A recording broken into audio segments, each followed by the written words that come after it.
দর্শক আমন্ত্রণ জানাচ্ছি world cup carnival presented by স্টেফ ফুটওয়্যারের আজকের আয়োজনে। বিশ্বকাপ ফুটবল নিয়ে কথা বলবো, তবে তার আগে ছোট্ট একটা আপডেট, একটা বড় খবর দিতে চাই, যেটা বিশ্বকাপ ক্রিকেটের সঙ্গে সম্পর্কযুক্ত। বাংলাদেশ নারী ক্রিকেট দল পাকিস্তানকে হারিয়ে ইতিহাস সৃষ্টি করেছে। আগে ব্যাটিং করে তারা 123 রান করেছিল, একটা পর্যায়ে কিন্তু পাকিস্তানের রানটা 49 রান বিনা উইকেটে ছিল। সেই ম্যাচ বাংলাদেশ বের করেছে, 100-র মধ্যে পাকিস্তানকে তারা আটকে দিয়েছে। সানজিদা মেঘলা 3টা উইকেট নিয়েছেন এবং সেই সঙ্গে নাহিদা আক্তার 3টা উইকেট নিয়েছেন। অন দ্যাট নোট আমন্ত্রণ জানাচ্ছি ওয়ার্ল্ড কাপ কার্নিভাল, আপনাদের সঙ্গে আছে আমি সৈয়দ আবিদ হুসাইন সামি। যেমনটা বলছিলাম বিশ্বকাপ ক্রিকেটের খবর, তবে আপডেটটা আমি অবশ্যই দিতে চাই কার্লো আনচেলত্তির একটা কথা নিয়ে। যে কথাটা কার্লো আনচেলত্তি বলেছেন, আর্জেন্টিনা দল নাকি হাই ইন্টেন্সিভ ফুটবল খেলতে পারে না। একটু দেখতে চাই, আর্জেন্টিনা দল হাই ইন্টেন্সিভ ফুটবল খেলতে পারে না, এই কথাটা থেকে যদি প্রেক্ষিতে আমরা একটু চিন্তা করি, হ্যাঁ কার্লো আনচেলত্তি একটা ব্যাপার হতে পারে যে তিনি খুব সম্ভবত একটা স্ট্র্যাটেজি মেনটেন করছেন, প্রেশার দিচ্ছেন। বিশ্বকাপের মতো মঞ্চে আমরা তেমনটা দেখতে পাই। তবে গত বিশ্বকাপে যখন আর্জেন্টিনা এবং নেদারল্যান্ডসের মধ্যকার খেলা হয়েছিল, সেই ম্যাচটা কিন্তু অনেক হাই ইন্টেন্সিভ একটা ফুটবল ম্যাচ ছিল এবং সেই ম্যাচটাতে আমরা দেখতে পেয়েছিলাম যে অনেকগুলো ঘটনা কিন্তু ঘটেছে, অনেকগুলো কাট কিন্তু আমরা দেখেছি, অনেক জায়গায় দেখেছি, অনেক হাই ইন্টেন্সিভ ম্যাচ হয়েছিল।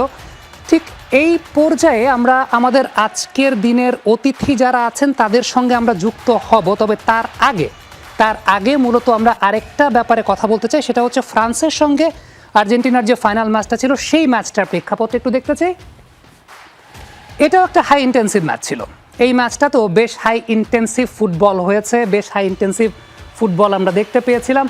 ফিফার ইতিহাসে যতগুলো হাই ইন্টেন্সিভ ফুটবল ম্যাচ হয়েছে তার মধ্যে কিন্তু নেদারল্যান্ডস এবং আর্জেন্টিনার সেই ম্যাচটা এবং ফ্রান্স এবং আর্জেন্টিনার এই ম্যাচটা, দুটো ম্যাচই কিন্তু অনেক বেশি মাত্রায় উল্লেখযোগ্য। সো হাই ইন্টেন্সিটির ফুটবল ম্যাচ আর্জেন্টিনা খেলতে পারে না, সেই ব্যাপারটা যদি বলা হয় তাহলে সেক্ষেত্রে হয়তোবা সেটা কার্লো আনচেলত্তির একটা স্ট্র্যাটেজির জায়গা হতে পারে। আনচেলত্তি স্ট্র্যাটেজি মেনটেন করে বলেছেন যে ঠিক আছে, একটা প্রেশার দিয়ে দেখি না আর্জেন্টিনার ক্ষেত্রে ব্যাপারটা কেমন দেখায়। কিন্তু আর্জেন্টিনা কিন্তু হাই ইন্টেন্সিটির ম্যাচ খেলেছে এবং সেটা গত বিশ্বকাপেই খেলেছে, যেখানে আমরা দেখতে পেয়েছিলাম যে নেদারল্যান্ডসের সঙ্গে ম্যাচটা সেটা একটা সেই রকম ম্যাচ ছিল, অনেকগুলো কার্ড হয়েছে, শেষ পর্যন্ত টাই ব্রেকার ম্যাচ জিততে হয়েছে আর্জেন্টিনাকে। ইভেন আমরা যদি ফ্রান্সের সঙ্গে ম্যাচটা দেখি, শুরুর দিকেও কিন্তু এমন একটা অবস্থা ছিল, প্রথমার্ধে আর্জেন্টিনা 2 গোল দিয়েছিল, দ্বিতীয়ার্ধে ফ্রান্স 2 গোল দিয়েছে, এরপর সেটা টাই ব্রেকার পর্যন্ত গেছে এবং ম্যাচের অবস্থাটা আসলে সেরকমই ছিল।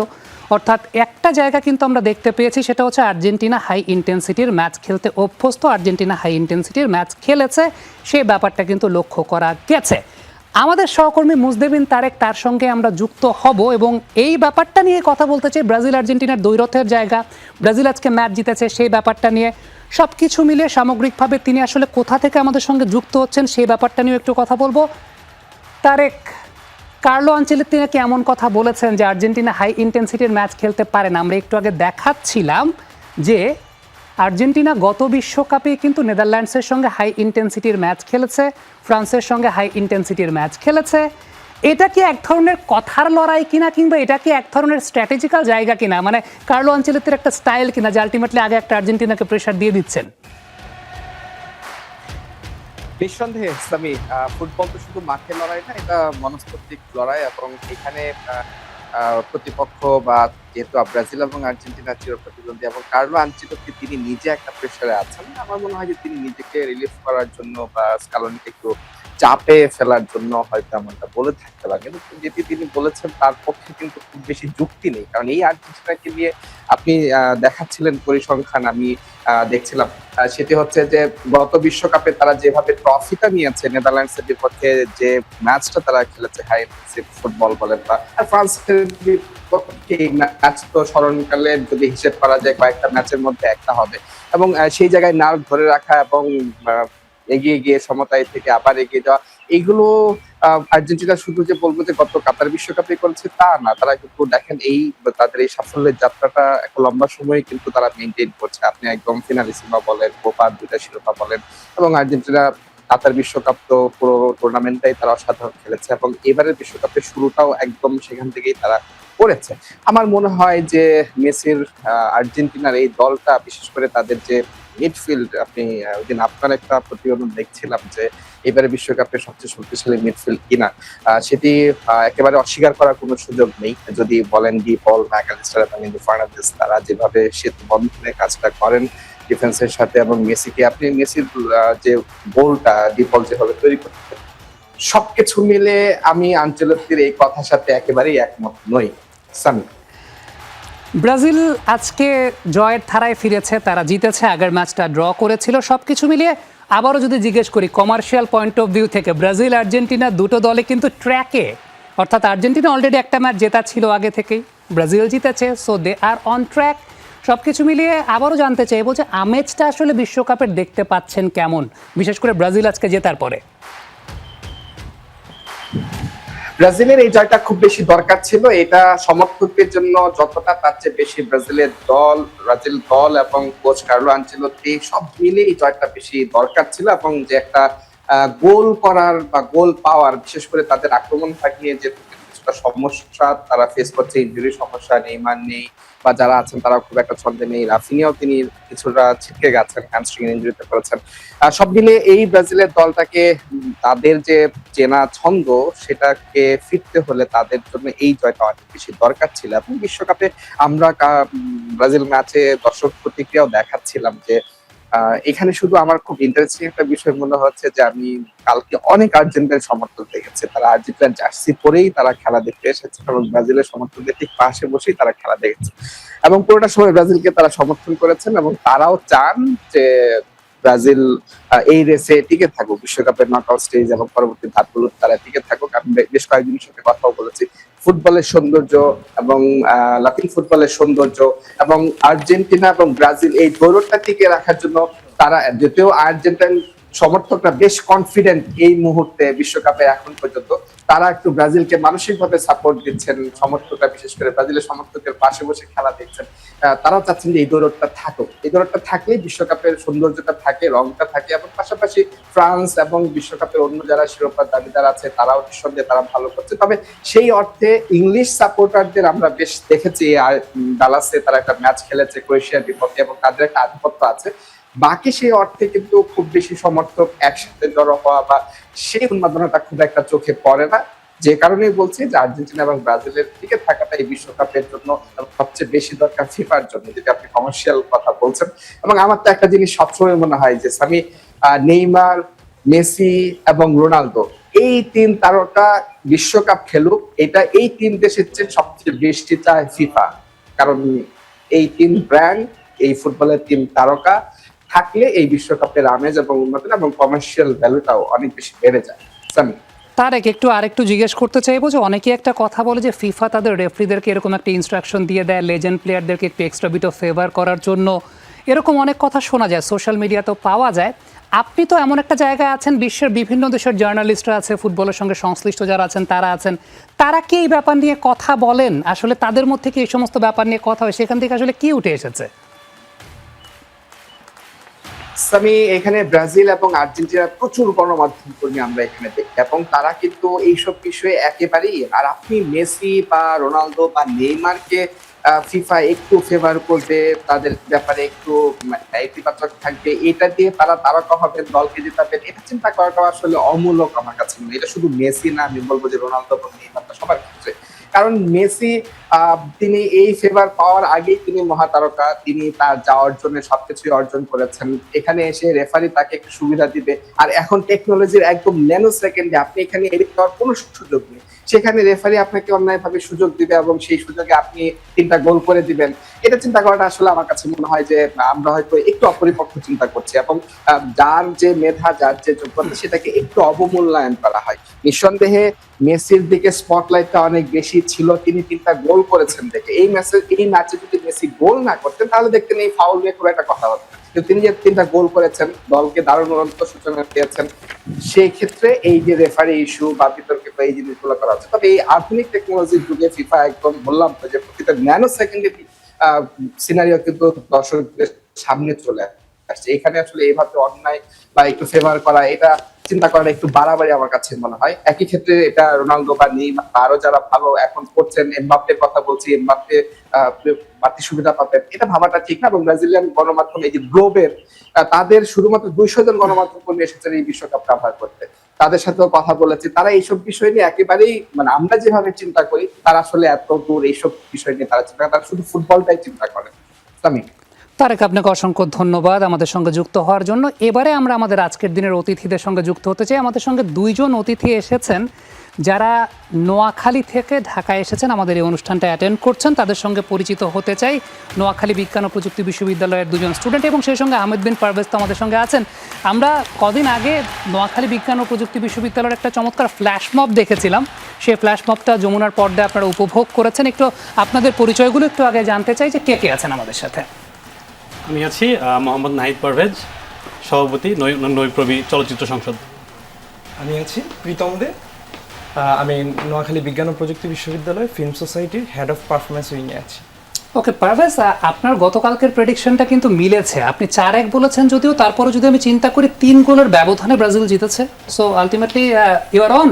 না, আমি এটাকে আসলে সঠিক বলে বিবেচনা করতে চাই না। একেবারে সঠিক হতে হবে, পিন পয়েন্ট হতে হবে, সেটা হয়নি। বাট তার মানে এই না যে আমি এক্সপেক্ট করছিলাম যে হাইতি একটা গোল দিলে তাহলে আমার প্রেডিকশন মিলবে। ব্যাপারটা এরকম না। আই থিঙ্ক ব্রাজিল তারা 3-0 গোলের জয়টাই ডিজার্ভ করে এবং স্কোর লাইন আসলে সেটাই বলছে আর কি। এবং আমরা একটা বন্ধুত্বের গল্প আপনাদের সামনে উপস্থাপন করতে চাই, এবং সেই বন্ধুত্বের গল্পটা মূলত রাফিনিয়া এবং ভিনিসিয়াস জুনিয়রের। ঠিক যে সময়টায় ব্যথায় কাতরাচ্ছিলেন রাফিনিয়া, ভিনিসিয়াস জুনিয়র সবার আগে আসলে দৌড়ে গিয়েছিলেন, এবং তাদের এই বন্ধুত্বটা বর্তমানে সোশ্যাল মিডিয়ায় কিন্তু অনেক বেশি মাত্রায় প্রশংসিত হচ্ছে। একটু আমরা দেখার চেষ্টা করব যে সেই দৃশ্যটাকে আমাদের কাছে আছে কিনা। রাফিনিয়া ঠিক যে সময়টায় পড়ে গিয়েছিলেন, ওই সময়টাতে ভিনিসিয়াস জুনিয়র, যদি আমরা দেখি, ভিনিসিয়াস জুনিয়র সবার আগে দৌড়ে যাচ্ছেন। এখানে হয়তো বা লুকাস পাকেতা বসেছিলেন, বাট ভিনিসিয়াস গিয়ে প্রথম কথা বলছেন। ম্যাটিউস কুনিয়া তিনি এসেছেন, ক্যাসেমিরো এসেছেন, মার্কুইনোস এসেছেন। আমরা আবার একটু দেখতে চাই আসলে ভিনিসিয়াসের দৌড়টা এটা। এবং লাস্টে যখন বেরিয়ে যাচ্ছিলেন, তখন ভিনিসিয়াসই তাকে একটা বেস্ট অফ লাক জানিয়ে দিলেন, বা বললেন যে ঠিক আছে, কোনো ব্যাপার না বন্ধু। বার্সেলোনা, রিয়াল মাদ্রিদ, দুটা ক্লাবের মধ্যে দ্বৈরথের ব্যাপারে তো আমরা সবাই জানি, কিন্তু এই দুই ক্লাবের বন্ধুত্ব আমার কাছে মনে হয় ব্রাজিল দলটা বার্সেলোনা এবং রিয়াল মাদ্রিদকে এক সূত্রে গেঁথেছে, এবং দুজনকে একই সঙ্গে আমরা খেলতে দেখেছি। চমৎকার এই দৃশ্যটা, কি বলবেন আসলে? বিশ্বকাপ ফুটবলের মঞ্চেই তো এরকম দেখা যায়। হ্যাঁ, এটা অবশ্যই বিশ্বকাপের সৌন্দর্য এটাই, যে আমরা যখন ক্লাবের খেলা দেখি, তখন এই দুই দল সব থেকে বড় রাইভাল, সব থেকে বড় ফাইট আমরা দেখতে পাই। আমাদের দেশেও এটা নিয়ে আমরা যারা সমর্থক আছি, আমরা এটা নিয়ে বেশ কথা কাটাকাটি হয় আমাদের সাথে। কিন্তু তারা যখন এত বড় রাইভাল হওয়ার পরেও এক মাঠে যখন খেলতে নামে, তখন এই যে এভাবে যখন আমরা দেখি যে একজন যখন ইনজুর্ড হয় বা তার সাথে যখন কোনো ফাউল হয়, সবার আগে যেমন হচ্ছে ভিনির কাছে সবার আগে রাফিনিয়া চলে যায়, বা রাফিনিয়ার কাছে সবার আগে ভিনি চলে যায়। তো এটাই আমাদের ফুটবলের সৌন্দর্য, যেটা সবাইকে একত্র করে ফেলে। তারা হয়তো ক্লাব ফুটবলে তারা রাইভাল, ন্যাশনাল ফুটবলে যখনই তারা টিমমেট হয়ে যায়, তখনই এই বিষয়টা চলে যায়, তখন তারা আবার সবাই এক হয়ে যায়। তো এই সৌন্দর্যটা আমরা উপভোগ করি সবাই, এবং আমরা চাই যে আমাদের যারা সমর্থক আছি, আমাদের খুনছুটি থাকবে, আমরা দ্বৈরথ থাকবে। তো দিন শেষে যেন আমরা সবাই আবার এভাবে যেন এক হয়ে যেতে পারি। বিশ্ববিদ্যালয়ের পরিস্থিতি একটু জানতে চাই। সেখানে দ্বৈরথ কেমন আছে, মজা করা কেমন আছে, একজন আরেকজনকে একটু খোঁচা মারামারি কেমন আছে, কেমন উপভোগ করছেন আপনারা বিশ্ববিদ্যালয়ে? বিশ্ববিদ্যালয়ের যদি কথা বলে থাকি, সেক্ষেত্রে আমাদের বিশ্ববিদ্যালয়ের প্রশাসন থেকে আপনার প্রতি ম্যাচগুলোকে বড় পর্দায় দেখানোর ব্যবস্থা করেছে। তো সেই ক্ষেত্রে থেকে সবচেয়ে বেশি উন্মাদনাটা দেখা যায় আর কি। দেখা যায় যে এর আগে যখন ব্রাজিলের যেই ম্যাচটা হয়েছিল, সেই ব্রাজিলের ম্যাচে দেখা গিয়েছিল ব্রাজিল ফ্যানদের থেকে আর্জেন্টিনার ফ্যানরা খুব বেশি, এবং তারা খুব বেশি উচ্ছ্বসিত যদি কোনো একটা ফাউল হয়ে থাকে কিংবা কোনো একটা গোল মিস হয়ে থাকে। তো সেই জায়গাটা খুবই মজাদার আর কি। সেই জায়গাটা খুব মজাদার। পারভেজ, এই দৃশ্যটা দেখতে কেমন লাগলো? ভিনিসিয়াস এবং সেই সঙ্গে রাফিনিয়া, মানে রাফিনিয়া পড়ে গেছেন, ভিনিসিয়াস সবার আগে যাচ্ছেন দৌড়ে, মানে বার্সা রিয়াল ওই দৌড় কই গেল? না, আমার কাছে মনে হয় যে আসলে ব্যাপারটা এই দুজনের মধ্যে যদি ফ্রেন্ডশিপের কথা চিন্তা করে দেখি, এখনো কিন্তু আসলে ওই লেভেলের ইন্টেন্স রাইভালরি হয়নি যেখানে তারা ফর এক্সাম্পল একজনের সঙ্গে ওই পর্যায়ে চলে যাবেন। তো এইখানে যে পারফরমেন্সের বিষয় বা যেই দলের হয়ে তারা খেলছে, আসলে তারা এত দিন ধরে শিরোপার দেখা পাচ্ছেন এবং এক্সপেকটেশনের ওয়েটটা এত বেশি। আমার মনে হয় ব্রাজিল ক্যাম্পে যখন সবাই আসে, আমার ধারণা যে it becomes a very enjoyable place, যেখানে সবাই সবার নিজস্বতা নিয়ে এসে তারা একটা এনজয়মেন্টের জায়গা খুঁজে পায়। সো ফুটবলটাকে এনজয় করা যায় এখানে বেশি। আপনি ক্লাবে যখন যাচ্ছেন, একটা specific structure, specific strategy, specific set of প্লেয়ারদের সঙ্গে আপনার থাকতে হচ্ছে, বাট এখানে আপনার মনে হবে যে আইল ফিল অ্যাট হোম। তো ব্যাপারটা দিন শেষে এরকমই। অন্য অনেক দেশের ক্ষেত্রে ব্যাপারটা ভিন্ন, কারণ তাদের কালচারাল ব্যাপারটা ভিন্ন। ইংল্যান্ডের এক্সাম্পল আনা যেতে পারে, সেখানে আসলে চোখে চোখ রাখতেন না বোধহয় ফার্ডিন্যান্ড, জন টেরি, ল্যাম্পার্ড, জেরার্ড কিংবা আপনি অন্য যারা রয়েছেন সবার কথা যদি মেনশন করেন, কারণ সবাই নিজের মতো করে নিজেকে হিরো হিসেবে সামনে নিয়ে আসতে চান, কারণ এক একজন তারা ক্লাবের লেজেন্ড ছিলেন এবং এক একজনের রাইভাল ছিলেন। বাট এই জায়গাটায় আমার কাছে মনে হয় যে ব্রাজিলের আসলে একটা কিছু জেতার আকাঙ্ক্ষাটা এত বেশি, এটাই তাদেরকে আসলে ইউনাইট করে দেবে। এবং ভিনিসিয়াস জুনিয়র ডেফিনেটলি আমার মনে হয় যে তিনি পার্সোনালি, আমি যদি বলি, এমন রোশানলের শিকার হয়েছেন বিভিন্নভাবে। তিনি আসলে ব্যাপারটা বোঝেন, পিছিয়ে পড়ার ব্যাপারটা, অসুস্থ হওয়ার ব্যাপারটা, ইনজুর্ড হওয়ার ব্যাপারটা, সেটা তাকে বোধহয় একটু বেশি নাড়া দেয় অন্য কারো কাছ থেকে। তো সেটাও একটা সেন্টিমেন্টের জায়গা হতে পারে। আর দুজনের উপরই তো ভরসা রাখছে ব্রাজিল। তিনি এক প্রান্ত থেকে করছেন, অন্য প্রান্তেও যদি সার্ভিস না আসে সেরকম, তাহলে তিনিও জানেন তার দল কিন্তু তার শক্তির অর্ধেকটা হারিয়ে ফেলছে। আরেকটা ছবি একটু দেখতে চাই, একটা এআই জেনারেটেড ছবি আমাদের হাতে এসে পৌঁছেছে, সেটার ব্যাপারেও একটু কথা বলতে চাই। এবং সেই এআই জেনারেটেড ছবিটা মূলত লিওনেল মেসি এবং ক্যাসেমিরোর। বিশ্বকাপ ফুটবলের মাঝেই আমরা জানতে পারছি যে বিভিন্ন দলগুলোর কিন্তু ট্রান্সফার উইন্ডোর ব্যাপারটাও মোটামুটি কনফার্ম হচ্ছে, এবং এই ব্যাপারটাও মোটামুটি কনফার্ম যে MLS-এ জয়েন করছেন ক্যাসেমিরো, এবং লিওনেল মেসি আর ক্যাসেমিরো একই সঙ্গে ইন্টার মায়ামির হয়ে মাঠ মাতাতে যাচ্ছেন আগামী মৌসুমে। সো ব্রাজিল এবং আর্জেন্টিনা একই সঙ্গে, বাংলাদেশের যারা ব্রাজিল আর্জেন্টিনার সমর্থক, যারা হয়তোবা একজন আরেকজনকে নিয়ে খোঁচাখুচি করেন, খোঁচাখুচিতে ব্যস্ত থাকেন, তারা কিন্তু এই ছবিটা দেখে দেখেন দুজন কত সুন্দর হাস্যোজ্জ্বল। আরে মেসি কিন্তু ফ্রেন্ডশিপ করে যাচ্ছেন। আপনি দেখেন বার্সা ছাড়ার পরে পিএসজিতে সার্জিও রামোসকে তিনি ফ্রেন্ড বানিয়ে আনলেন, এবারে ইন্টার মায়ামিতে ক্যাসেমিরোকে ফ্রেন্ড বানিয়ে আনলেন। অর্থাৎ রিয়াল মাদ্রিদে যাদের সঙ্গে তার রাইভালরিগুলো ছিল সবাই কিন্তু এখন এক ক্লাবের হয়ে একসঙ্গে খেলছেন। এখন বোধহয় শুধু রোনালদো মেসির একসঙ্গে খেলাটা বাকি আর কি। এই দৃশ্যটা দেখতে আসলে কেমন লাগবে যদি ক্যাসেমিরো এবং মেসি একসঙ্গে খেলছেন, সেটা আমরা মোটামুটি কনফার্ম ধরে নিতে পারি এখন পর্যন্ত যতটুকু খবর। দৃশ্যটা কেমন হবে? এটা এআই জেনারেটেড হলেও কিছুদিনের মধ্যেই আমরা আশা রাখছি যে কিছুদিনের মধ্যে আমরা বাস্তবে এই চিত্র দেখব।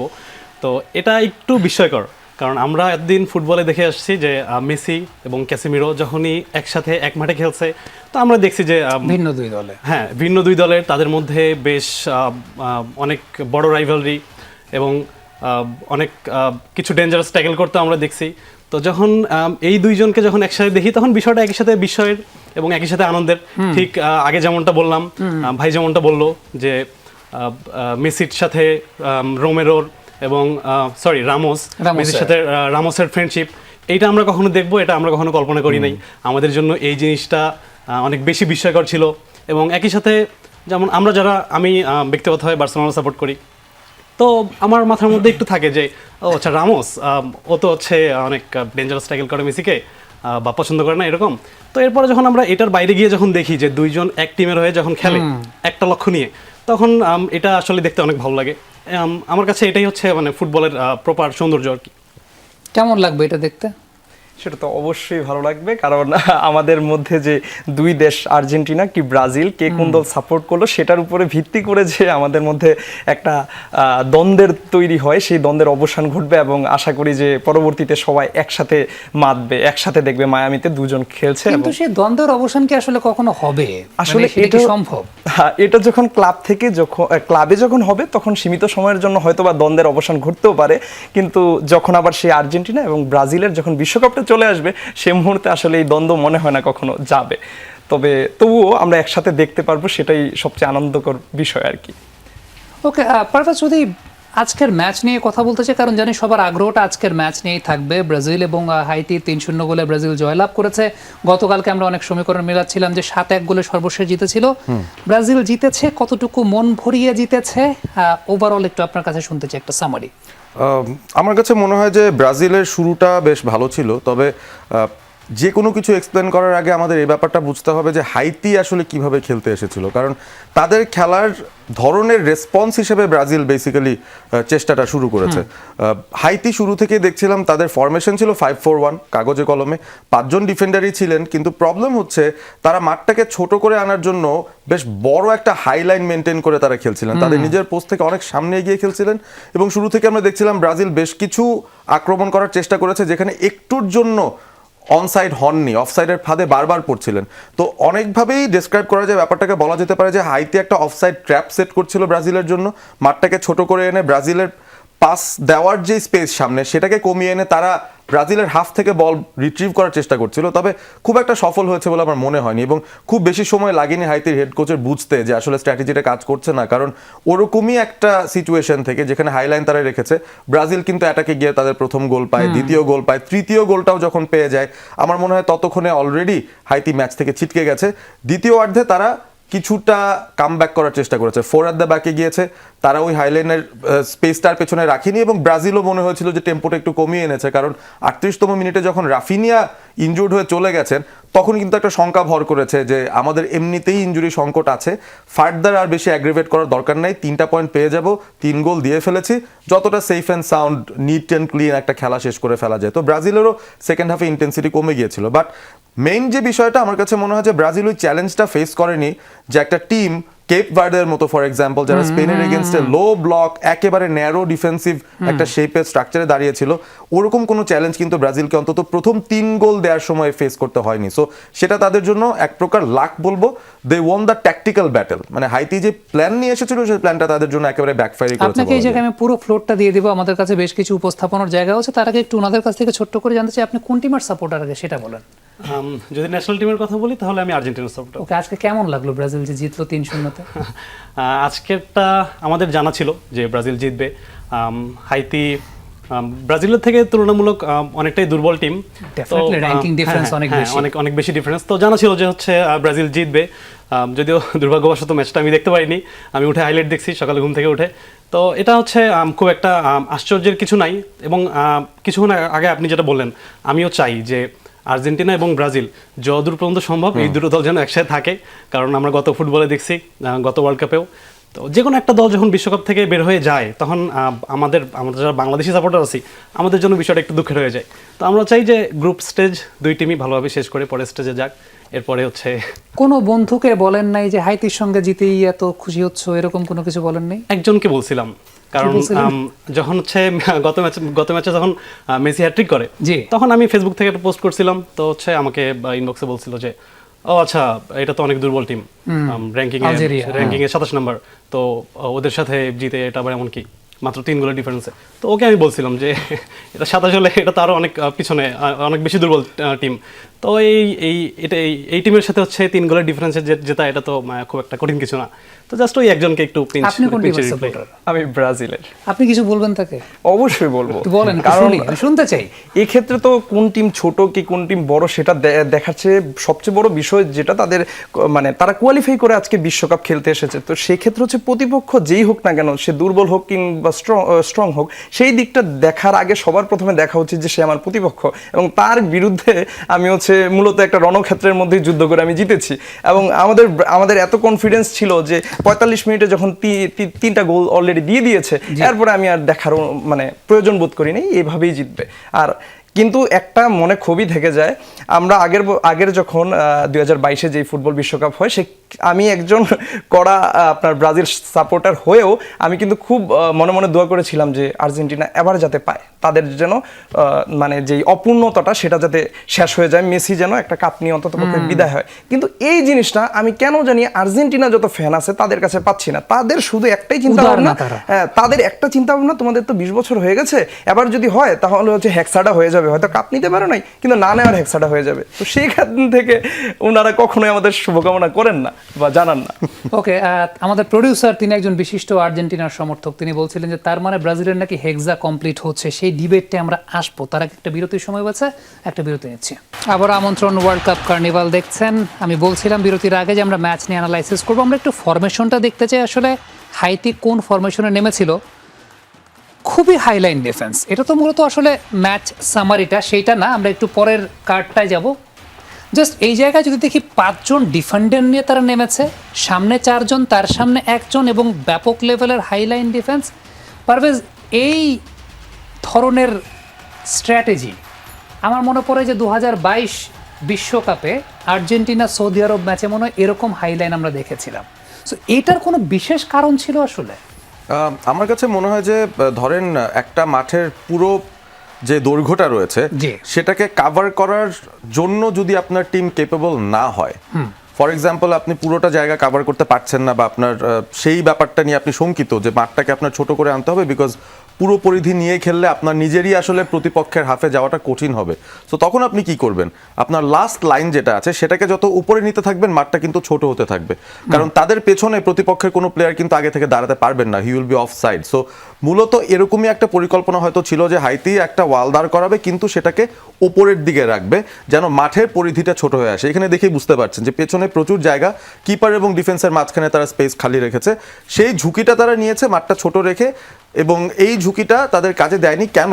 কারণ হচ্ছে ব্রাজিলের যারা প্লেয়াররা ছিলেন, আপনি কুনিয়াকে নামানোটা ওয়াজ আ মাস্টার স্ট্রোক আমার কাছে মনে হয়। ফার্স্ট ম্যাচে তিনি ছিলেন না, সেকেন্ড ম্যাচে আসার সঙ্গে সঙ্গেই তাকে আমরা দেখছিলাম ওই সেন্টার ফরওয়ার্ড পজিশনে খেলার চেয়ে তিনি বরঞ্চ ওই যে দুজন সেন্টার ব্যাক আছে তাদেরকে উল্টো ড্র্যাগ করে নিয়ে যাচ্ছিলেন, কারণ তিনি ভেতরে পেছনে চলে আসছিলেন। সো তারাও ড্র্যাগড হচ্ছে এবং সেখান থেকে কিন্তু জায়গা বের করছে সেকেন্ড রানের জন্য পাকেতা বা গিমারেশ তারা, এবং সেই সাথে ভিনিসিয়াস রাফিনিয়া তো তাদের ওয়াইড পজিশন ধরে রেখেছেনি। তো ওভারঅল মনে হয়েছে আমার যে মাঠটা ছোট করাতে হাইতির যে অসুবিধাটা হয়েছে, বল পজিশন বেশি না পাওয়াতে তারা কিন্তু ব্রাজিলের কাছ থেকে ওই সুবিধাটা আদায় করতে পারেনি। যদি এমন হতো যে তারা হাইলাইনটা রেখে ব্রাজিলের কাছ থেকে তাদের হাফে বলটা নিয়ে যেতে পারছে, তখন কুইক ট্রানজিশনে যাচ্ছে, সেটাও কিন্তু করতে পারেনি। এবং আরেকটা খুব গুরুত্বপূর্ণ পয়েন্ট আপনি মেনশন করেছিলেন যে ভার্টিক্যালিটি অফ ব্রাজিলস অ্যাটাক। আমরা একটু দেখতে চাই আসলে সেই জায়গাটা, তাহলে পারভেজের জন্য সুবিধা হবে। প্রথমত একটা বিষয় তো আমরা নতুন ভার্সন দেখেছি যেটা আগের দিন দেখে নিয়ে মরক্কোর সাথে, সেটা হচ্ছে প্রেসিং করছিল না। আজকে যেটা দেখেছি, বল যখনই আসলে তাদের কাছে যাচ্ছিল ব্রাজিল কিন্তু বলটাকে রিকভার করার চেষ্টায় ছিল। আমরা একটু দেখতে চাই, ছবিগুলো একটু পর পর চলবে। ব্রাজিল বারবারই কিন্তু রিকভারি করতে গেছে, এবং যে বিষয়টা আমি বলছিলাম যে ব্রাজিল কিন্তু বলটা পায়ে যাওয়ার সঙ্গে সঙ্গে ভার্টিক্যাল পাসেই যাচ্ছে, বারবার ভার্টিক্যাল পাসেই গেছে। একটু পরের ছবিটার দিকে যাব।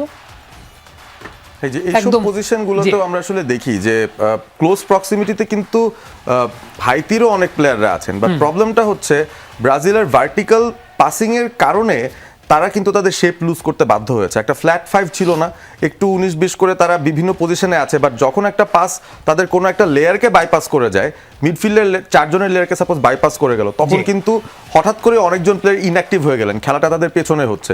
সো এই সিচুয়েশনগুলো হাইতি আসলে কুলিয়ে উঠতে পারেনি এক, এবং অফসাইড ট্র্যাপটা মেনটেন করার জন্য কিন্তু আপনার ডিফেন্ডারদের মধ্যে একটা চমৎকার সমন্বয়ের প্রয়োজন হয়, সবাইকে একসঙ্গে স্টেপ আপ করতে হয়। তো এই জায়গাটার মধ্যেও কিন্তু একটা সমস্যা হয়ে যায় যখন 5 জন থাকেন, কেউ না কেউ আপনার অপোনেন্টকে অনসাইড প্লে করে দেওয়ার মতো সিচুয়েশনে তৈরি হয়। সো ব্রাজিল ব্যাপারটা বুঝে আমার মনে হয় তারাও এখানে স্ট্র্যাটেজিক একটা চেঞ্জ এনেছে যে সাইডওয়েজ পাস না করে বা খেলাটাকে ওয়াইড পজিশনে না নিয়ে যতটা সম্ভব তারা ভার্টিক্যালি যারাই রান নিচ্ছেন, যদি সেটা ব্রুনো গুইমারেস হয় তার দিকে থ্রু বল বাড়াচ্ছেন, যদি কুনিয়া হয় তার দিকে থ্রু বল বাড়াচ্ছেন, ওয়াইড পজিশনে যদি ভিনিকে দেখছেন ফ্রি আছেন তাকেও কিন্তু সেই অপরচুনিটিটা দিচ্ছেন। সো এটা একটা ফ্যাক্টর। প্লাস আমি বলবো যে আপনি ওভারঅল যদি দেখেন আগের ফরমেশনটা তো আমরা দেখছিলাম, the position of the two full backs ব্রাজিলের, ড্যানিলো এবং আন্দ্রে সান্তোস যারা খেলেছেন, এই দুজনের আসলে পজিশনিংটা ইন জেনারেল ছিল প্রায় প্রতিপক্ষের হাফে। তার মানে কি, they were much more attacking aggressive, এবং তাদের কিন্তু ওই পজিশনিং এর কারণেই দেখা গিয়েছে ব্রাজিল ওই স্পেসগুলোতে একটা অ্যাডভান্টেজ পেয়েছে। সো ওভারঅল আমার কাছে মনে হয় মাঠ ছোট করে আনাটা ওয়াজ আ রিস্কি মুভ ফ্রম হাইতি, সেটা তাদের পক্ষে ডেফিনেটলি কাজে দেয়নি, এবং সেকেন্ড হাফে তারা কিন্তু এই ব্যাপারটাই শুধরে নিয়েছিল, তারা একটু ডিপ ডিফেন্ড করছিল, সামনে ব্রাজিলকে খেলতে দিচ্ছে কিন্তু পেছনে কোনো জায়গা দেয়নি, এবং এই কারণেই আমার কাছে মনে হয় যে ব্রাজিল আসলে ফার্দার গোল দিতে পারেনি। যদিও মার্টিনেলি শেষ দিকে কিছু সুযোগ পেয়েছেন, এনরিক সুযোগ পেয়েছেন, বাট আলটিমেটলি মনে হয়েছে যে the match was done and dusted. First হাফে হাইতির এই সুইসাইডাল হাইলাইন আমার কাছে মনে হয় হাইতির হাইলাইন এটা কাজে দেয়নি, যেটা সৌদির জন্য 2022 যে রেফারেন্সটা দিচ্ছেন সেখানে কিন্তু দিয়েছিল। সো এটাই ব্যাপার।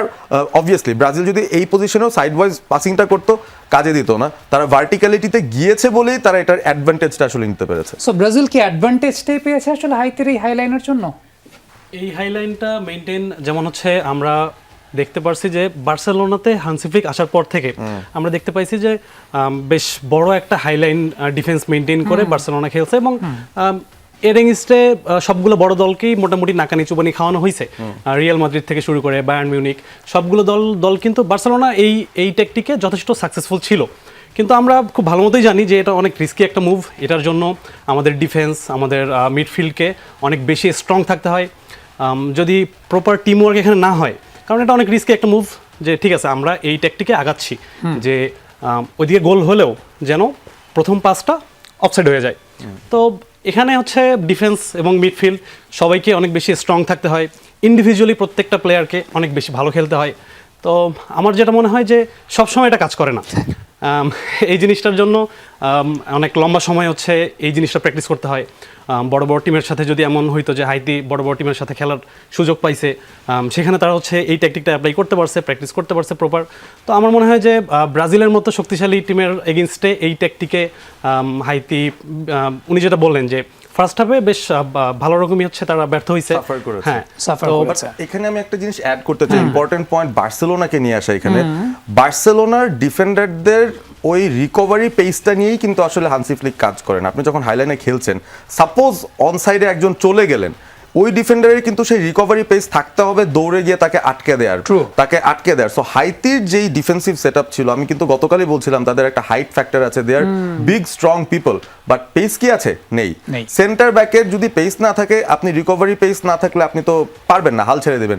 আশা করবেন যেন অফসাইড হয়, আপনি রেফারির দিকে তাকিয়ে হাত তুলে বলবেন যে স্যার অফসাইড Offside হয়েছে দেন, কিনা। offside So, দেন, হ্যাঁ। এই বিষয়টা ছাড়া আর কিছু করার থাকে না। সো বার্সার Hansi Flick I really enjoy their game, কারণ খুবই এন্টারটেইনিং। আপনি হাইল্যান্ড খেলা মানে রিস্ক নিচ্ছেন, গোল খেতেও পারেন, কিন্তু আপনি যদি চেপে ধরতে পারেন আপনি কিন্তু প্রচুর গোল দিবেন, কারণ আপনি মাঠ ছোট করে ফেলছেন। সো এই বিষয়টা ইন্টারেস্টিং বার্সাকে নিয়ে আসা, বাট কোথায় বার্সেলোনা কোথায় হাইতি, মানে ব্যাপারটা দিন শেষে এরকম আর কি। আর এখানে আরেকটা বিষয় আমি একটু অ্যাড করব, সেটা হচ্ছে যে এই ট্যাকটিকটা এমন একটা ট্যাকটিক যেখানে পুরো ম্যাচটাকে জিততে হলে হাই স্কোরিং ম্যাচ হতে হয়। Right. কারণ লো স্কোরিং হয়ে এই ধরনের ম্যাচ জেতার সুযোগ থাকে না। যেমন আমরা সবাই জানি হান্সি ফ্লিক যেই টেকনিকে আগায় যে ঠিক আছে আমি যদি 2টা গোল কনসিভ করি এর এগেইনস্টে আমি 4টা দেবো। তো একই সাথে হচ্ছে যেমন আমার ডিফেন্স রিকভারি করার মতো অ্যাবিলিটি থাকতে হবে এবং আমার অ্যাটাকিং পার্টটাকেও এত বেশি স্ট্রং হতে হবে যে সামনে যদি ব্রাজিলের মতো টিম থাকে তাকে যেন আমি সেই পরিমাণ গোল দিতে পারি। তো আমরা দেখছি যে হাইতির সেখানে একটু ল্যাকিং থাকার কারণে এই ট্যাকটিকটা প্রপার ওয়ার্কআউট করেনি। এই জায়গাটা ব্রাজিলের প্রশংসা তো অবশ্যই করতে হবে, তাই না, যে আজকে তারা এটা এই লাইনটা ভাঙার কাজটা করেছে। সেটা তো অবশ্যই। আর প্রথমত আমি বলতে চাই যে আমি মানে নিতান্তই একজন হচ্ছে সিজনাল ফ্যান, যার কারণে হচ্ছে আমার কাছে আমি বার্সা রিয়াল বুঝি না। না, সেই ক্ষেত্রে হচ্ছে আমি রোনালদোর জন্য রিয়াল সাপোর্ট করতাম আর কি। আমার খুব Okay. প্রিয় একজন ব্যক্তি ছিলেন তিনি, খেলোয়াড়। আর যদি বলে থাকি সিজনাল ফ্যান হওয়ার কারণে হচ্ছে আমার শুধু মুখ্য বিষয় থাকে যে কখন গোল দিবে এবং আমি একটু উচ্ছ্বাস করব, তো সেই জায়গাটা আর কি। আচ্ছা, এটা একটু জানতে চাই, সেটা হচ্ছে ব্রাজিল টিমকে সাপোর্ট করেন, কোনো ক্রেজি ঘটনা আছে যে ব্রাজিলকে কেন্দ্র করে বা ব্রাজিলকে নিয়ে একদম ছোটবেলায় যখন বিশ্বকাপ দেখেছেন? আসলে ক্রেজি বলতে গেলে হচ্ছে আমি যদি একেবারে রিসেন্টলি ঘটনা বলে থাকি, সেক্ষেত্রে ছোটবেলার আসলে কাহিনীটা তো ছিল একেবারে মানে অনেক পাড়ার বড় ভাইরা হচ্ছে ডাকতো যে এই কাকা একটু, আমার একটা বন্ধু ছিল খুব ছোটখাটো, তাকে কাকা বলে সম্বোধন করা, তখন তো এত কিছু বুঝতাম না, হয়তো বা শুধু ব্রাজিলটাকেই বলতাম আর কি যে আমি ওই দলটাকে সাপোর্ট করি। আর যদি বলে থাকি যে বর্তমানে রিসেন্টলি কোনো হয়েছে কিনা, আমরা আপনি হয়তো বা জেনে থাকবেন যে আমরা এনএসটি ফিল্ম সোসাইটি আমরা কিছুদিন আগে একটা ডকুমেন্টেশন তৈরি করেছি জি। ওয়ার্ল্ড কাপের উপরে। তো সেই ক্ষেত্রে একটা মানে সিনারি ছিল যে আর্জেন্টিনার কিছু সমর্থক আসবে এবং তারা হচ্ছে উচ্ছ্বাস করতে করতে আসবে এবং সেই জায়গাটায় আপনার ব্রাজিলের কিছু সমর্থক সেখানে থাকবে। জি। তো সেই জায়গাটা হয়েছে কি যে যখন আমরা ক্যামেরার অ্যাঙ্গেলটা সবকিছু মানে সেট আপ করা চলছিল, তখন যখন বলছিল যে হ্যাঁ আসো এইবার তোমরা স্লোগান নিয়ে আসো এবং তোমরা অ্যাটাক করবে, ব্রাজিল অ্যাটাক করবে ওদের উপরে, কেন তোমরা আমার এলাকায় আসছো, তো সেই জায়গাটায় একটা মারামারি সিনারি মানে সিন আছে যে একজন আরেকজনের উপরে ঝাঁপিয়ে পড়তেছে যে না এটা না। তো দেখা গেছে এই জায়গাটা মজার কাহিনী কি যে কেউ হয়তোবা একটু জুড়ে ঘুষি মেরে দিয়েছে বা কেউ হয়তোবা উপরে পড়ে গেছে, তারপরে ওটা বলতেছে ভাই আমার তো মাইরা দিছে কে জানি। তো এই জিনিসগুলো হচ্ছে খুব মজাদার এবং হচ্ছে পানিতে ছুঁড়ে ফেলে দেওয়া, একজন ব্রাজিল আর্জেন্টিনা সমর্থককে ছুঁড়ে ফেলে দেওয়া। তো বর্তমানে এই বিষয়গুলো আর কি খুব বেশি এনজয় করছি যে এত বড় হয়ে এসে জিনিসগুলোকে বুঝতে পারছি যে আসলে কোন জায়গাটায় মানুষের সবচেয়ে বেশি ইমোশন কাজ করে এবং কোন জায়গাটায় হচ্ছে মানুষ খুব মানে আনন্দ ফিল করে আর কি। এই জায়গাটা পারফেক্ট। ভিআইপি বক্সের একটা ছবি খুব ভাইরাল হয়েছে, কাকা, Ronaldinho, Ronaldo, the legends. The legends.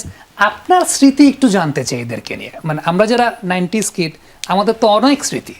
আমার ব্যক্তিগতভাবে যদি বলি যে এই ক্যারেক্টারগুলো কাকা, রোনাল্ডো, রবিনহো, রোনালদিনিও, আদ্রিয়ানো, লাইফে প্রথম ছ্যাকাটা আমাকে তারা মেরেছেন 2006 সালে। মানে এই ব্রাজিল টিম বিশ্বকাপ জিতবে না, এই ব্রাজিল টিম ওইভাবে হারবে, এটা হইতে পারে না আসলে। মানে এটা আমার লাইফে প্রথম ছ্যাকা আমি খাইছি ওই ক্যারেক্টারগুলোর কাছ থেকে, যে ক্যারেক্টারগুলোকে নিয়ে আসলে আজকে সোশ্যাল মিডিয়া খুব সরগরম ছিল। তো আলটিমেটলি আমার মনে হয় না যে এরপর আমি এত স্ট্রং ব্রাজিল টিম কোনোদিন দেখেছি। 2002 বিশ্বকাপও মনে হয় না যে এত স্ট্রং ছিল Brazil team. Definitely Ronaldo Nazario ছিলেন সেই জায়গাটায়, রিভাল্ডো ছিলেন, রোনালদিনো ছিলেন, এডমিলসন ছিলেন, লুসিও ছিলেন সেই জায়গাটাতে, কার্লোস কাফুতো ছিলেন। বাট 2006-এর Brazil that was something else. ওইটা একটা ছ্যাক খাওয়ার মতো ব্যাপার ছিল মানে আমার জন্য পার্সোনালি। সো আপনার স্মৃতি, আপনি যদিও ব্রাজিলিয়ান ফ্যান না, আর্জেন্টিনার ফ্যান, তারপরেও এই ক্যারেক্টারগুলোর সঙ্গে তো একটা স্মৃতি থাকে, তাই না?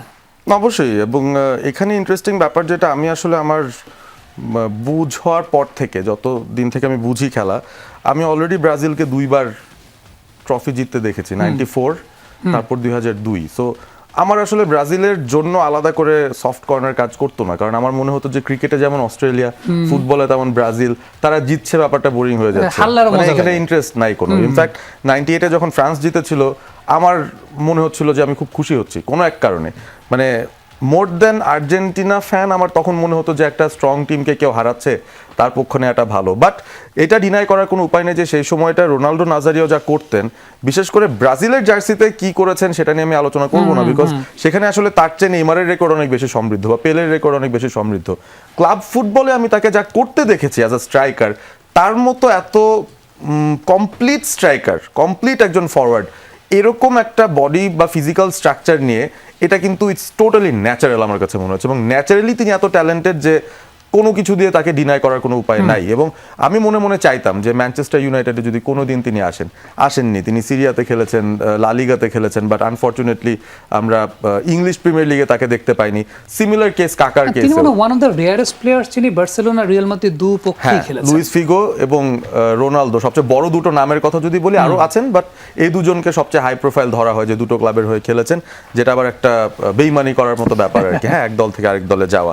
বাট কাকার কথাও যদি বলি, ন্যাশনাল টিমের জার্সিতে তাকে কোপাতে বেশি দেখেছি, ওয়ার্ল্ড কাপে দেখেছি। হ্যাঁ, I did not follow the Italian league, সে কারণে কাকাকে মানে মেয়েরা দেখতাম যে কাকাকে খুব পছন্দ করে, এবং খেলার রিলেটেড বিষয় না সেটা ছিল ডেফিনেটলি। সো ওই ব্যাপারগুলো দেখতাম। বাট টু বি অনেস্ট, সেই সময়গুলোর ভেতরেও আমি আসলে ওয়েন রুনির মতো ক্যারেক্টারদেরকে বেশি অ্যাপ্রিসিয়েট করতাম দিন শেষে, কারণ they had the hard work, they started young, এবং এমন একটা লিগে তারা এসছে যেখানে শুরু থেকেই ব্যাটেল করতে হচ্ছে আর কি। It's not an easy path. So দিন শেষে হ্যাঁ, যখন রোনালদো কাকাকে দেখছি একসঙ্গে, তারা রয়েছেন সেই জায়গাটা, রোনালদিনিও আছেন। Ronaldinho is a special person, তাকে নিয়ে আসলে কিছু বলার নেই। 4 বছর যা করেছেন এটা মনে কাউকে করতে ফ্রি দেখিনি স্টাইল এখনো। ফুটবলার যাকে আমি দেখেছি, নট ইভেন নেইমার। মানে অনেকে বলেন না যে নেইমার যখন কোনো ডিফেন্ডারের সামনে আসেন, কিছু ভিডিও তো আছে, ম্যাচের মধ্যেই ডিফেন্ডার বসে হাঁটু গেড়ে বলছে নেইমার প্লিজ না, আমাকে আর করো না, আর অপমান করার দরকার নেই। তো এই ব্যাপারটা কিন্তু রোনালদিনিও আমার মনে হয় যে লেভেলে করেছেন, এই ধরনের ট্রিক্স, এই ধরনের স্কিল সেট, এই ধরনের ফ্ল্যামবয়েন্স আমি অন্তত আর ওই কোনো 4 বছর আসলে ফুটবলের মধ্যে আমি 2002 দেখিনি। থেকে 2006 পর্যন্ত। রিসেন্টলি তিনি বিচ ফুটবল, ফুটসালও দেখছিলাম, তিনি এই ওজন নিয়েই খেলতে নেমেছেন, সেখানেও তিনি কি যেন করছেন, মানে যেটা এখনকার ফুটবলাররাও করতে স্ট্রাগল করবেন। সো ওই যে সম্পর্কটা, ওই যে ব্রাজিল আর্জেন্টিনার সম্পর্ক, লিওনেল মেসি, রোনালদিনিও, এই ব্যাপারগুলো আমাকে অ্যাট্রাক্ট করেছে ডেফিনেটলি। যদিও আমি প্রিমিয়ার লিগের ফ্যান, বাট আমার কাছে মনে হতো যে all the stories are nice, and আমি আশা করতাম সবসময়, নট কাকা, অন্তত রোনাল্ডো নাজারিও আমি খুব চাইতাম প্রিমিয়ার লিগে আসুক, অন্তত ম্যান ইউনাইটেডে আসুক, তাদের সেরা সময়টায় তিনি থাকুক।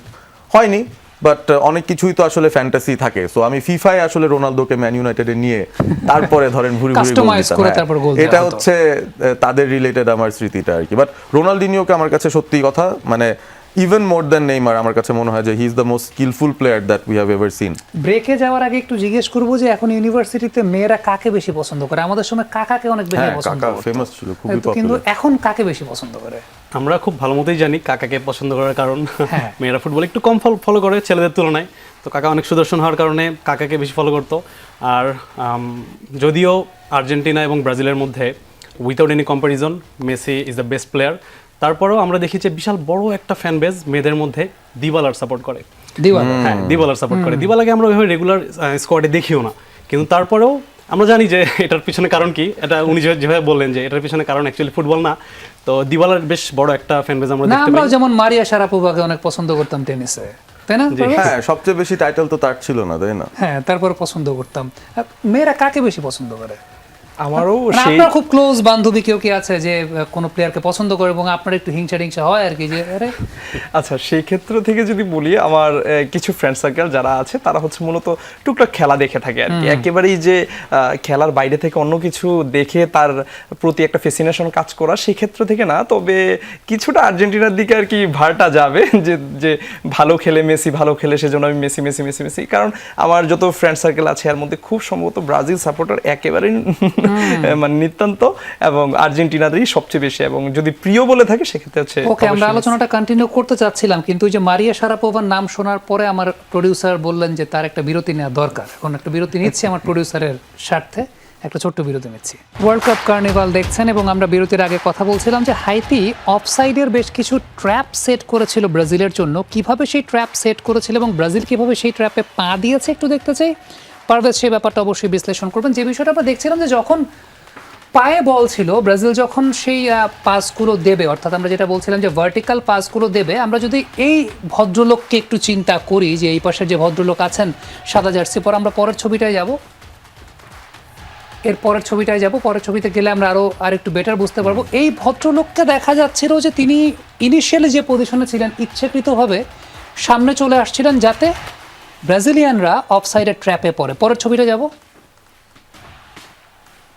This is the thing. এবং খুব ইন্টারেস্টিং বিষয়টা হচ্ছে পরের ছবিটায় গেলে আমরা বুঝতে পারবো খুব ভালো মতো। খুব ইন্টারেস্টিং বিষয় সেটা হচ্ছে বল তখনও ছাড়েন নাই, বাট এই পাশে কিন্তু রান শুরু হয়ে গেছে এবং অলরেডি অফসাইডের ট্র্যাপে পড়ে গেছে। একে তো ডিফেন্ডার সামনে এগিয়ে এসেছেন, দুয়ে বল ছাড়ার আগে এই পাশে রাফিনিয়া দৌড় শুরু করেছেন এবং রাফিনিয়ার ক্ষেত্রে দুইবার কিন্তু এই বিষয়টা দেখা গেছে, এনরিকেও দেখা গেছে। সো আলটিমেটলি ইট ওয়াজ আ কম্বাইন্ড এফোর্ট। হ্যাঁ, কম্বাইন্ড এফোর্ট, এবং ইন্টারেস্টিং ব্যাপারটা হচ্ছে আমাদের সব ফোকাস কিন্তু ওদিকে, যেখানে বল, যেখানে অ্যাকশন। কিন্তু অফসাইড ট্র্যাপটা অ্যাক্টিভেট করতে হলে আপনাকে কিন্তু স্ক্রিনের নিচের এই জায়গাতেও তাকাতে হবে। আপনি এই দুই ডিফেন্ডারের চোখ দেখেন কোথায়, তারা কিন্তু ধরার চেষ্টা করছে যে লাস্ট লাইনটা কি, এবং আমাদের কিন্তু সেখানেই থাকতে হবে। কোনোভাবেই কিন্তু আমরা রাফিনিয়া যেন অনসাইড থাকে এরকম কোনো একটা পজিশনে থাকতে পারি না। সো এই ব্যাপারটাও কিন্তু একটা নোটিসেবল ফ্যাক্ট যে এই দুজনও তারা লক্ষ্য করার চেষ্টা করছেন যে আমাদের লাস্টম্যান কোথায়, তার সঙ্গে আমাদের এক কাতারে এক লাইনে দাঁড়াতে হবে। এবং মাঠের মধ্যে ইটস এন ইমাজিনারি লাইন, আপনি যখন মাঠে আছেন ইটস সো ডিফিকাল্ট টু জাজ। সো একসঙ্গে যে একটা ইমাজিনারি লাইন মুভ করে, এটাই কিন্তু একটা বিরাট ঘটনা আর কি বলতে হয়। অনেকে আলোচনা করেন না বিষয়টা নিয়ে, বাট এটা কিন্তু একটা বিরাট ঘটনা যে কিভাবে এত সিঙ্ক্রোনাইজ ভাবে এই মুভমেন্টটা করতে হবে যদি এই ট্র্যাপটা সেট করতে হয়। ব্রাজিলের মতো এত ইন্টেলিজেন্ট একটা টিমের এত হাই আইকিউ ফুটবলারদেরকেও এভাবে ট্র্যাপে ফেলে দেওয়া, সেটা কিন্তু একটা বিগ ডিল আমি বলবো, এবং বেশ কয়েকবার তারা ট্র্যাপে পড়েছে। তবে পরের যদি কোনো ফুটেজ পাই যেখানে একটু জুম দিন দেখতে পাই যে রাফিনিয়া আসলে কিভাবে অফসাইডটা হয়েছেন, মানে মার্জিনটা কতটুকু ছিল, তাহলে কিন্তু বুঝতে একটু সহজ হবে। পরের ছবিটার দিকে যদি যাই, এরপর আমাদের কাছে একটা ছবি আছে এক্স্যাক্টলি। সো এখানে দেখেন মার্জিনটা অনেক কম, ইটস মোর লাইক রাফিনা পুরোপুরি তার বডিটা বেরিয়েও আসেনি, অল্প একটু মার্জিনের জন্য তিনি অফসাইড হয়েছেন। এটা কিন্তু একটা ভয়ের কারণ হবে ফর দ্য ডিফেন্ডিং টিম, কারণ তারা বুঝতে পারছে যে ইটস গেটিং ক্লোজ, আর একটু হলেই টাইমিংটা কিন্তু রানের ঠিকঠাক হয়ে যাবে এবং তখন তারা বিপদে পড়বে। সো এই ব্যাপারগুলো একটা হিন্ট। বড় বড় অফসাইড যখন হয় তখন আসলে বোঝা যাচ্ছে এটা হচ্ছে যে অ্যাটাকিং টিমের ব্যর্থতা, কিন্তু অফসাইডের মার্জিন যখন এরকম হয় যে আপনি ভিএআর কে দিয়ে লাইন টেনে মাপতে হচ্ছে, তার মানে কিন্তু the defending team is at risk. সঙ্গে সঙ্গেই তাদের অন্য একটা পরিকল্পনায় হয়তো চলে যাওয়া উচিত ছিল, বাট সেটা তারা যায়নি, এবং সেটার খেসারতে এই অফসাইডগুলো হওয়া সত্ত্বেও ওই অফসাইড ট্র্যাপটা কিন্তু ব্রাজিল বিট করে শেষ পর্যন্ত 3টা গোল দিতে পেরেছে। বাট এটাকে রেকটিফাই করার জন্য আমরা যখন দেখি যে এই হাইলাইন ভাঙা বা অফসাইডের ট্র্যাপটাকে ভাঙার জন্য অনেক প্লেয়াররা আছেন যারা রানটা স্ট্রেট না দৌড়ে হয়তো একটু কার্ভ ওয়েতে দৌড়ান, আবার ফলস নাম্বার 9 ইউজ করার চেষ্টা করেন, সেটাও আমরা দেখতে পাই। সো নেইমারকে সামহাও যদি ব্যাক করেন স্কটল্যান্ডের সঙ্গে, যেমনটা আমরা শুনতে পাচ্ছি, can he create an impact? আমার তো মনে হয় ভালো একটা ইম্প্যাক্ট ক্রিয়েট করতে পারেন, যদিও আমার সন্দেহ রয়েছে যে নেইমার আসলে শুরু থেকে খেলবেন কিনা। রাফিনিয়ার যেহেতু অ্যাবসেন্সটা হয়েছে, এখানে অ্যানচেলটির একটা অন্যরকম ট্যাকটিক্যাল জায়গা থেকে চিন্তা করতে হবে যে রিপ্লেসমেন্টটাকে, লাইক ফর লাইক কোনো রিপ্লেসমেন্ট রাফিনিয়ার আসলে এই দলটায় নাই। তবে রাইট উইঙ্গার যদি চিন্তা করি, প্রপার যে ওয়াইড পজিশন ধরে রাখতে পারবে, তার বদলে যাকে নামানো হয়েছিল রায়ান, সে একটা ভালো ক্যান্ডিডেট, লুইস হেনরিকে একটা ভালো ক্যান্ডিডেট, এবং এনরিক যাকে কিনা আমরা ইজিপ্টের সঙ্গে আসলে রাইট উইংয়ে খেলতে দেখেছি, তিনি মূলত centre forward, but he can do a job, এবং তিনি রাইট ফুটেড বলে সেখান থেকে একটা ডিফারেন্ট এলিমেন্ট অ্যাড করতে পারবেন, দ্য ক্রসিং এলিমেন্ট যদি প্রয়োজন হয়। তো এই 3জন অপশন ছাড়াও আমার মনে হয় নেইমারকে মাঝামাঝি একটা জায়গায় কাজে লাগানো যেতে পারে অ্যাজ দ্যাট অ্যাটাকিং মিড কিংবা সেকেন্ডারি স্ট্রাইকার, যিনি ফরওয়ার্ড স্ট্রাইকারের পেছনে থাকবেন। সো কুনিয়া নেইমারের একটা ভালো পার্টনারশিপ থ্রু দ্য মিডল আমরা দেখতে পারি, এবং দুই সাইডে যদি ভিনি এবং রায়ানও থাকেন, আমার মনে হয় that could be a very good combination. High line তো নেইমার দুইভাবে বিট করতে পারবেন আমার মনে হয়, তিনি he can chip the ball very nicely, টাইমিংটা ঠিক রেখে, 1 2 হচ্ছে he can take the player 1-on-1, মানে নেইমারের চেয়ে বেটার ড্রিবলার আপনি কোথায় পাবেন। সো তিনি তার বেস্ট এলিমেন্টে থাকলে দুইভাবেই আসলে এই লাইন ব্রেক করা পসিবল। বাট ওই তো নেইমার আসলে আমার কাছে মনে হচ্ছে স্পেসিফিক্যালি ব্রাজিলের নেক্সট ম্যাচ যেহেতু স্কটল্যান্ডের সাথে, they will not play this high line for sure. তারা একটা মিড ব্লকে কিংবা লো ব্লকে থেকে তারা আসলে স্পেস দিবে ব্রাজিলকে খেলতে, সেখান থেকে যেন ব্রাজিল মানে 1-on-1 বিট করে তাদেরকে আসলে গোলটা দিতে হবে। ওকে, শেষের দিকে চলে এসেছি। নেইমারের উপস্থিতি ব্রাজিলকে আসলে কতটুকু উজ্জীবিত করতে পারে? ডেফিনেটলি আমরা জানি যে ক্যারেক্টারগুলো আসলে অনেক বড় ম্যাটার করে, আসলে বড় মঞ্চে বিশেষ করে যখন খেলা হচ্ছে, কতটুকু উজ্জীবিত করতে পারে? ক্যারেক্টার এখানে অনেক বড় একটা ফ্যাক্ট। আমরা যখন দেখি যে এই সেম ট্যাকটিক অনেকগুলো বড় টিমকে আমরা ফলো করতে দেখছি, এবং তারা কিছু ক্ষেত্রে ফেল করলেও অনেক ক্ষেত্রে সাকসেস নিয়ে আসে। তো আমরা এখানে দেখছি যে একটা ট্যাকটিক নিয়ে হাইতি আগাইছে, তবে যেখানে দেখছি যে আমরা তারা ইন্ডিভিজুয়ালি অত বেশি স্ট্রং না, বা শক্তিধর যে টিমগুলো আছে এদের যে হচ্ছে হাই প্রোফাইল প্লেয়ার যারা আছে তাদের থেকে তারা কিছুটা দুর্বল। তো যেই কারণে তারা হচ্ছে এই ট্যাকটিকে খুব একটা সাকসেস নিয়ে আসতে পারে নাই। তো আমরা জানি নেইমার ব্রাজিল টিমের জন্য বিশাল বড় একটা ফ্যাক্ট, এইটার আমরা অনেক বড় একটা উদাহরণ 2014 সালের বিশ্বকাপে সরাসরি দেখতে পাইছি। তো আমার কাছে যেটা মনে হয় যে পারভেজ ভাই যেটা বললো যে নেইমারের থেকে 1-on-1 বেটার আর কে আছে ব্রাজিলের মধ্যে। তো আমার মনে হয় যে আনচেলত্তির হয়তো তার হয়তো এই প্ল্যানটা আছে যে হয়তো লাস্ট 20 মিনিট অথবা 25 মিনিট হইলেও নেইমারকে দিয়ে তারা হচ্ছে একটু দেখবে যে অ্যাটলিস্ট যে এরা ঠিকঠাক মতো ওয়ার্কআউট করতেছে কিনা। এবং আমি আশাবাদী যে নেইমারের মতো পোটেনশিয়াল একটা প্লেয়ার টিমে অ্যাড হইলে এবং পুরো টিমের হচ্ছে পারফরমেন্স ওভারঅল ইমপ্রুভই করবে। এবং ব্যক্তিগতভাবে আমি হচ্ছে নেইমারের বেশ বড় ফ্যান, বিশেষ করে নেইমারের ড্রিবলিংয়ে he is without any comparison আমার কাছে বেস্ট। ফ্যান যেহেতু ডিফিকাল্ট, কিন্তু নেইমারের ফ্যান হতে হয়, মেসির ফ্যান হতে হয়, সুয়ারেজের ফ্যান হতে হয়, রাফিনিয়ারও ফ্যান হতে হয়। সো এমএসএন এর টাইমে অদ্ভুত লাগতো আর কি যে ব্রাজিল, উরুগুয়ে, আর্জেন্টিনা, তিন দেশের তিন রিপ্রেজেন্টেটিভ, তিন শত্রু, তারা একসঙ্গে খেলছে, এবং one of the best triose in world history যদি ফুটবলের কথা লাস্ট চিন্তা একটু করি। জিজ্ঞেস করতে চাই, সেটা হচ্ছে যেই ব্যক্তি ব্রাজিলের খেলা দেখে না কিন্তু ব্রাজিল সাপোর্ট করে, ব্রাজিলের একজন প্লেয়ারের নাম বলতে সেটা নেইমারই বলবে, 5 জন প্লেয়ারের নাম বলতে বলবে Neymar Neymar Neymar Neymar Neymar. So ultimately এই ক্যারেক্টারটা যখন আসছে, ব্যাক করছে, সাইকোলজিক্যালি এটা ফ্যানদের জন্য কতটুকু বুস্ট আপ ফ্যাক্টর, টিমের জন্য কতটুকু বুস্ট আপ ফ্যাক্টর? আসলে এই ক্ষেত্রটা যদি বলি, আমি একটু অন্য ক্ষেত্রে যদি কম্পারিজন করি, আপনি একটা পরিবার যদি 5 সদস্যের হয়ে থাকে এবং সেই পরিবারে যদি আপনি পিতা এবং মাতাকে কল্পনা করেন, আপনার দেখা যায় কিন্তু আমরা নর্মালি আমাদের সামাজিকভাবে কিন্তু বলে থাকি যে আমার পিতা সে যদি খারাপ অবস্থায় থাকে তবু আমার মাথার ছাতা হিসেবে কাজ করে। তো যত কিছুই হোক না কেন, নেইমার কিন্তু নেইমারের জায়গায় রয়েছে, এবং তিনি যে একজন বেশ স্ট্রং একজন প্লেয়ার সেটা তো, এবং ভাইও যেটা বলেন যে ড্রিবলিংয়ে উনি অসাধারণ খেলে থাকেন, যদিও ইচ্ছাকৃতভাবেই আমি বলবো যে বারবার ইনজুর্ড করা হয় তাকে। তো সেক্ষেত্রে আমি অবশ্যই বলবো যে তাকে স্কোয়াডে রাখা সেটা হচ্ছে ব্রাজিলের দলের জন্য বিরাট একটা শক্তির বিষয়, এবং ফ্যানদেরও ক্রেজিনেসের বিষয়টা হচ্ছে আরও বেশি। যেমন আমি অ্যাজ এ সিজনাল ফ্যান হিসেবে আমি চিন্তা করি কখন নেইমার নামবে, বা কখন কেন তাকে তুলে ফেলা হলো, তাকে আরেকটু কেন খেলানো হলো না। তো এই বিষয়গুলোর দিক থেকে আমার কাছে মনে হয় যে খুব বেশি বুস্ট আপ করে সে যদি দলে থাকে এবং তাকে যদি মাঠে নামানো হয়, সেটা আরো বেশি ইম্প্যাক্টফুল হয়ে কাজ করে আর কি। থ্যাংক ইউ সো মাচ আমাদের সঙ্গে আজকে যুক্ত হওয়ার জন্য। আপনারা নোয়াখালী থেকে এসেছেন, আপনাদের ইউনিভার্সিটির প্রত্যেক স্টুডেন্টের জন্য শুভকামনা সব সময় থাকবে, এবং ইনশাল্লাহ আশা করি এই ওয়ার্ল্ড কাপ চলাকালীন হয়তোবা আপনাদের ইউনিভার্সিটি থেকে আরও কাউকে আমাদের সঙ্গে যুক্ত করতে পারবো। Thank you so much Parvez, as usual, for your wonderful analysis. দর্শক, এই ছিল আমাদের আজকের আয়োজনে। এতক্ষণ আমাদের সঙ্গে থাকার জন্য সবাইকে ধন্যবাদ।